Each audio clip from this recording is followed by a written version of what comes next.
سورہ بقرہ آیت نمبر 209۔ آپ حضرات کے پاس پیج نمبر ہے 62۔ اعوذ باللہ من الشیطان الرجیم، بسم اللہ الرحمن الرحیم۔ فَإِن زَلَلْتُم مِّن بَعْدِ مَا جَاءَتْكُمُ الْبَيِّنَاتُ فَاعْلَمُوا أَنَّ اللَّهَ عَزِيزٌ حَكِيمٌ۔ هل ينظرون إلا أن يأتيهم الله في ظلل من الغمام والملائكة وقضي الأمر وإلى الله ترجع الأمور۔ صدق الله العظيم۔ اللهم صل على محمد النبي الأمي وعلى آله وسلم تسليما كثيرا كثيرا۔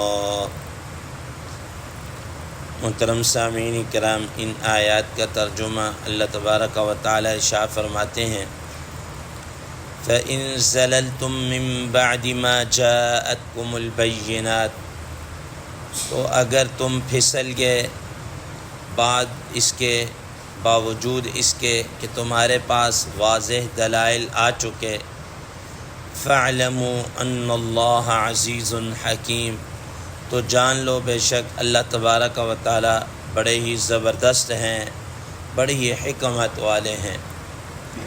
هل ينظرون إلا أن يأتيهم الله في ظلل من الغمام والملائكة، یہ لوگ انتظار نہیں کر رہے مگر صرف اس بات کا کہ ان کے پاس اللہ تبارک و تعالی اور فرشتے آ جائیں بادلوں کے سائبانوں میں، وقضی الامر، اور سارا قصہ ہی ختم ہو جائے، سارے کام کا فیصلہ ہی کر دیا جائے، وَإِلَى اللَّهِ تُرْجَعُ الْأُمُورُ، اور اللہ تعالی ہی کی طرف سارے معاملات، سارے کام لٹائے جاتے ہیں۔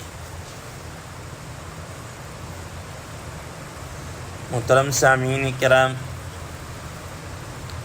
ما قبل کی آیت مبارکہ میں اللہ تبارک و تعالی نے خاص طور پر اہل ایمان کو مخاطب کرتے ہوئے یہ بات ارشاد فرمائی کہ جب تم اسلام لے آئے ہو تو اب ہر طریقے سے ظاہراً بھی باطناً بھی تو تم نے ایمان لے کر آنا ہے، پورے کے پورے اسلام میں داخل ہونا ہے۔ اسلام کے ایک ایک حکم کو تم نے کیا ہے ماننا ہے۔ تمہارا رویہ یہود کی طرح نہیں ہونا چاہیے، بنی اسرائیل کی طرح نہیں ہونا چاہیے، جن کے متعلق پہلے پارے کے اندر ہم یہ بات پڑھ چکے ہیں کہ اللہ تبارک و تعالیٰ نے ان کے متعلق فرمایا، اَفَتُؤْمِنُونَ بِبَعْضِ الْكِتَابِ وَتَكْفُرُونَ بِبَعْضٍ، کیا تم بعض کتاب اللہ کے جو ان کو وقت میں اپنے وقت کے اندر جو ان کو کتاب دی گئی، تورات، انجیل وغیرہ، تو کیا تم اس کتاب کے بعض حصوں کو مانتے ہو اور بعض حصوں کا انکار کرتے ہو؟ یہ کیا مطلب ہوئی کہ جہاں اپنے مطلب کی بات آ گئی تو وہاں تو جی دیکھو یہ قرآن و حدیث میں، شریعت میں یہ ہے، اور جہاں اپنے مخالف کوئی بات ہوئی، جہاں اپنے مفادات پر زد پڑ رہی ہوئی تو وہاں پر ہم یہ کہہ دی وہ جی کیا کریں، یہ معاشرہ ہے، یہ یوں ہے، اس طرح بات ہی چلتی، یوں ہے، فلاں ہے۔ ایسا نہیں ہوگا۔ ایسا نہیں ہے کہ جیسے ہمارا اردو کا ایک محاورہ ہے نا کہ میٹھا میٹھا ہپ ہپ، کڑوا کڑوا تھو تھو، کہ جہاں پر میٹھا اپنے مطلب کی بات آ گئی تو اس کو دل و جان سے ہم نے کر لیا، ٹھیک ہے۔ اور عموماً آج کا مشاہدہ بھی ایسا ہی ہے کہ لوگ مسائل پوچھتے ہیں نا، جہاں پر دیکھا کہ جناب اعلیٰ ہمیں کوئی حق مل رہا ہے تو دیکھو جی یہ تو اللہ تعالیٰ نے فرمایا، یہ تو میرا حق ہے، یہ رسول اللہ صلی اللہ علیہ وسلم نے، یہ حدیث ہے، قرآن، تو اس طرح ہی۔ اور جہاں پر دینے کی باری آ جاتی ہے تو وہاں پر وہ جی یہ تو اس طرح ہے، وہ تو یوں ہے، اب کیا کریں، بچے نہیں مانتے، یہ نہیں مانتا، یہ ہے وہ، مختلف قسم کے ہیلے بہانے۔ تو اللہ تبارک و تعالیٰ نے اسی کے متعلق فرمایا کہ یہ آدھا تیتر آدھا بٹیر کی پالیسی نہیں چلے گی۔ تم نے ایمان کے اندر داخل ہونا ہے، جب ایمان داخل ہو چکے ہو تو تم پورے کے پورے اسلام میں داخل ہونا ہے۔ اور چونکہ اب شیطان تمہیں بہکا رہا ہے اور شیطان تمہارا کھلا دشمن ہے۔ اب اس کے بعد اللہ تبارک و تعالیٰ ایک اور بات ارشاد فرما رہے ہیں بطور دھمکی کہ آپ سمجھ لیجئے، تہدید کے طور پر آپ سمجھ لیجئے، فرمایا فَإِن سَلَلْتُم مِّن بَعْدِ مَا جَاءَتْكُمُ الْبَيِّنَاتُ، کہ اگر ہدایت نامہ آ جانے کے بعد، واضح دلائل آ جانے کے بعد، اتنی ساری نشانیاں آ جانے کے بعد پھر بھی تم صراط مستقیم سے پھسل گئے، ہٹ گئے، تو یاد رکھنا فَاعْلَمُوا أَنَّ اللَّهَ عَزِيزٌ حَكِيمٌ، اللہ تعالیٰ بڑے زبردست ہیں، بڑے حکمت والے ہیں، بڑے انتقام لینے والے ہیں۔ یہ الگ بات ہے کہ اللہ تبارک و تعالیٰ کا حلم غالب آ جاتا ہے۔ اللہ تبارک و تعالیٰ جہاں کیا کہتے ہیں جاننے والے ہیں، وہاں حلیم بھی ہیں۔ تو اللہ تبارک و تعالیٰ کا حلم کا معاملہ یہ ہے کہ فی الفور وقتی طور پر نہیں پکڑتے، لیکن ایسا نہیں ہے کہ اللہ تعالیٰ پکڑنے کے اوپر قادر نہیں۔ واللہ عزیز ذو انتقام، وہ بڑے زبردست ہیں، بڑے غالب ہیں اور انتقام لینے والے ہیں۔ واللہ غالب علی امرہ، اللہ تعالیٰ اپنے سارے معاملات کے اوپر کیا ہے، غالب ہے، کوئی کام ان سے مرضی کے بغیر نہیں ہو سکتا۔ تو اس لیے فرمایا کہ اب تمہارے سامنے دلائل آ چکے ہیں، واضح نشانیاں آ چکی ہیں، اب تمہیں ایمان لے کر آ جانا چاہیے۔ قرآن مجید میں اللہ تبارک و تعالیٰ نے اسی چیز کو ارشاد فرمایا فَبِأَيِّ حَدِيثٍ بَعْدَهُ يُؤْمِنُونَ، ٹھیک ہے نا، کہ اب جب ان کے پاس قرآن مجید جیسی کتاب آ چکی اور رسول اللہ صلی اللہ تعالیٰ علیہ وسلم جیسی شخصیت آ چکی، اب اس کے بعد کس چیز پر ایمان لائیں؟ اب کون سی چیز رہ گئی ہے کہ اب اس کے علاوہ کس چیز پر ایمان لائے کریں گے، اور کون کس چیز کا انتظار کر رہے ہیں؟ تو اللہ تبارک و تعالیٰ نے بارہا مرتبہ کہ بہت ساری چیزیں ایسی ہیں جو تمہارے سامنے واضح کر کے رکھ، ساری چیزیں واضح کر، قد تبین الرشد من الغی، ٹھیک ہے نا، کہ ہدایت اور گمراہی دونوں دودھ کا دودھ پانی کا پانی ہو کر سامنے آ چکا ہے۔ بالکل اللہ تبارک و تعالیٰ نے ساری چیزوں کو واضح کر دی۔ اب ہدایت اگر کسی انسان نے لینی ہے تو ہدایت سے متعلق کوئی چیز ڈھکی چھپی نہیں رہی۔ اسی وجہ سے آپ حضرات نے پڑھ لیں گے آگے 10ویں پارہ سورہ انفال کے اندر اللہ تبارک و تعالیٰ فرما لِيَهْلِكَ مَنْ هَلَكَ عَنْ بَيِّنَةٍ وَيَحْيَى مَنْ حَيَّ عَنْ بَيِّنَةٍ، کہ جس نے اب ہلاک ہونا ہے تو وہ واضح طور پر دلائل آ جانے کے بعد اب اپنی گمراہی کے اندر چل رہا ہے تو ٹھیک ہے، اسی پر ہلاکت ہے۔ اور اگر کسی نے اپنی زندگی گزارنی ہے تو وہ بالکل کسی ڈاما ڈول کے مطابق نہ زندگی گزار، بلا شک و شبہ ہر قسم کے تردد اور شکوں سے بالا تر ہو کر وہ اپنی زندگی گزارے، ٹھیک۔ تو فرمایا کہ اب اگر ان سارے واضح دلائل آ جانے کے بعد بھی اگر کوئی آدمی نہیں مان رہا تو یاد رکھنا فَاعْلَمُوا أَنَّ اللَّهَ عَزِيزٌ حَكِيمٌ، جان لو اللہ تعالیٰ بڑے زبردست ہیں، بڑے حکمت والے ہیں۔ فرمایا هَلْ يَنظُرُونَ إِلَّا أَن يَأْتِيَهُمُ اللَّهُ فِي ظُلَلٍ مِّنَ الْغَمَامِ وَالْمَلَائِكَةِ، کہ یہ تو صرف اس بات کا انتظار کر رہے ہیں کہ اللہ تبارک و تعالیٰ اور اس کے فرشتوں آسمانوں سے بادلوں کے سائبانوں میں سے کیا ہیں اتر کر آئیں۔ محترم سامعین کرام، قرآن مجید کی یہ جو آیت مبارکہ ہے کہ اللہ تبارک و تعالیٰ آئیں گے، اس کے دو معنی حضرات مفسرین کرام رحمہ اللہ نے فرمائے ہیں۔ ایک معنی تو یہ ہے کہ اللہ تبارک و تعالیٰ اپنی شایان شان کما یلیق بشانی، جیسے کہ ان کے شایان شان ہیں، ان کے شان کے مناسب ہے، قیامت کے روز اپنا ظہور فرمائیں گے، ان کا نزول ہوگا۔ کیسا نزول ہوگا؟ اس کے بارے میں امام مالک رحمہ اللہ فرماتے ہیں کہ یہ جو اس طرح کا معنی ہے، یہ آنا ایک ہے اس کا معنی اور ایک ہے اس کا مفہوم۔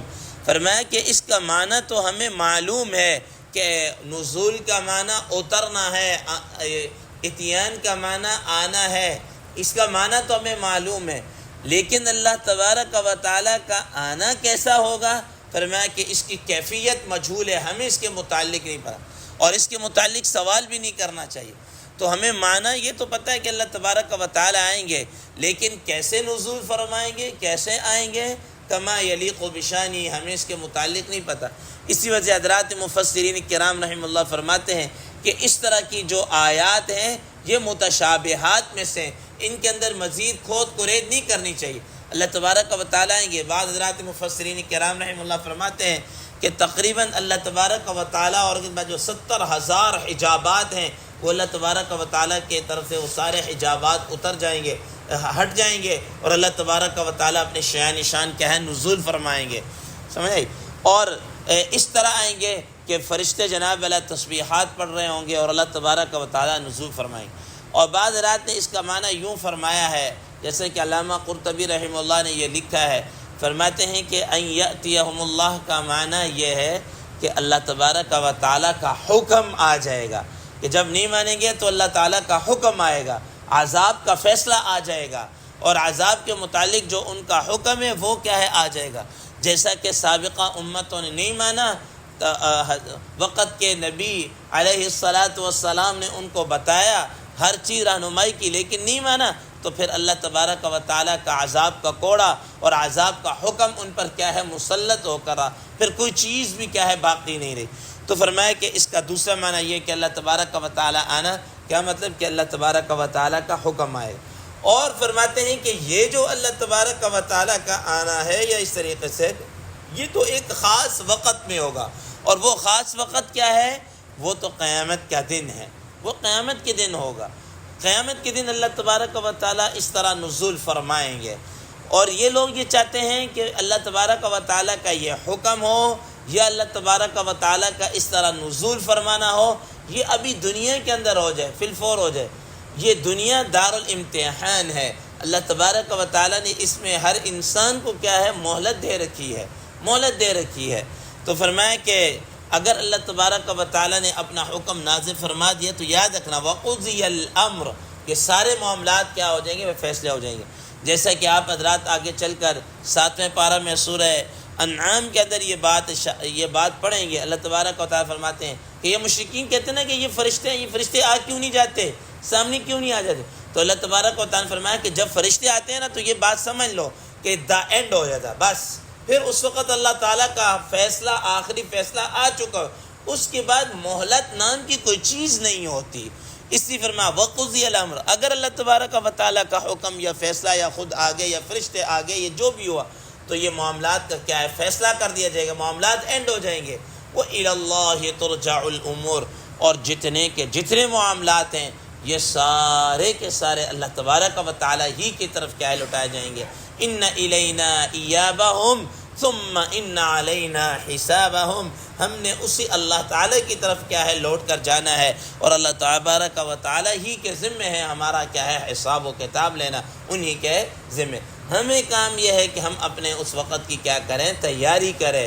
اس سے پہلے اگر اللہ تبارک و تعالیٰ کی طرف سے کوئی مہلت ملی ہوئی ہے تو اس مہلت سے فائدہ اٹھا کر صراط مستقیم پر آ جائیں، شریعت کو اپنا لیں، نہیں تو ورنہ اس وقت انسان جو پچھتائے گا اس وقت پچھتانا کوئی کام بھی نہیں آئے گا۔ اللہ تبارک و تعالیٰ سے دعا ہے اللہ تبارک و تعالیٰ ہمیں ان ساری چیزوں پر عمل کرنے کی توفیق عطا فرمائے۔ وآخر دعوانا ان الحمد للہ رب العالمین۔